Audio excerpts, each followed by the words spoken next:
এদিকে ম্যাম কি চলছে?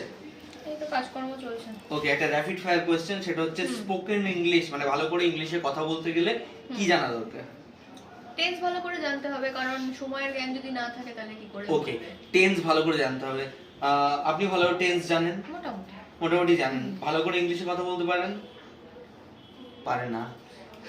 ওকে, আরেকটা র‍্যাপিড ফায়ার কোশ্চেন, আপনি আপনার কি মনে হয় যে কি জানা দরকার ভালো করে স্পোকেন ইংলিশ? মানে ভালো ভোকাবুলারি থাকলে হয়। ভোকাবুলারি ভালো থাকলেই হয়।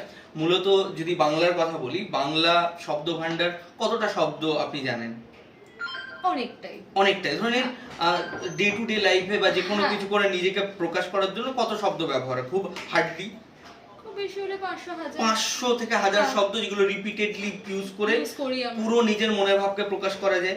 তাহলে একটা ভাষা জানার জন্য ডিকশনারি মুখস্থ করার দরকার নেই? না, দরকার নেই। স্যার, আপনার কি মনে হয় ভালো করে ইংলিশে কথা বলতে গেলে কি জানা দরকার? টেন্স, ভোকাব তো বললো, গ্রামার গ্রামারই দেখতে হবে। আপনি ছোটবেলা থেকে গ্রামার পড়ছেন? হ্যাঁ, একদম ক্লাস 1 থেকে ইংলিশ গ্রামার পড়ানো হয় স্কুলে? আরো ছোট থেকে আপনি ইংলিশে কথা বলতে পারেন? মোটামুটি পারে না। মানে মোটামুটি মানে পারে না। ব্যাপারটা হচ্ছে, তাহলে ছোটবেলা থেকে গ্রামার শিখেছে, 500 ওয়ার্ড ইংলিশে জানা বা 1000 ওয়ার্ড ইংলিশে জানা এমন কিছু নেই। ওদিকে টেন্সও ম্যাম শিখেছেন, কিন্তু কেউই সড়গড়ভাবে সেইভাবে ইংলিশে কথা বলতে পারে না। হ্যাঁ, কাজ চালানোর মতো হয়তো তোমাদের সঙ্গে বলে দেবে। তো তাহলে সমস্যাটা কোথায়? সমস্যাটা অনেক কিছু, তার মধ্যে হচ্ছে পরিবেশ আছে, এবং গাইডেন্সের ব্যাপার আছে, সায়েন্টিফিক ওয়ে আছে যেটাকে ফলো করতে হবে, তাহলে কিন্তু ভাষা বাংলা ভাষার মতো ইংরেজি ভাষাতেও সড়গড়ভাবে কথা বলা যাবে।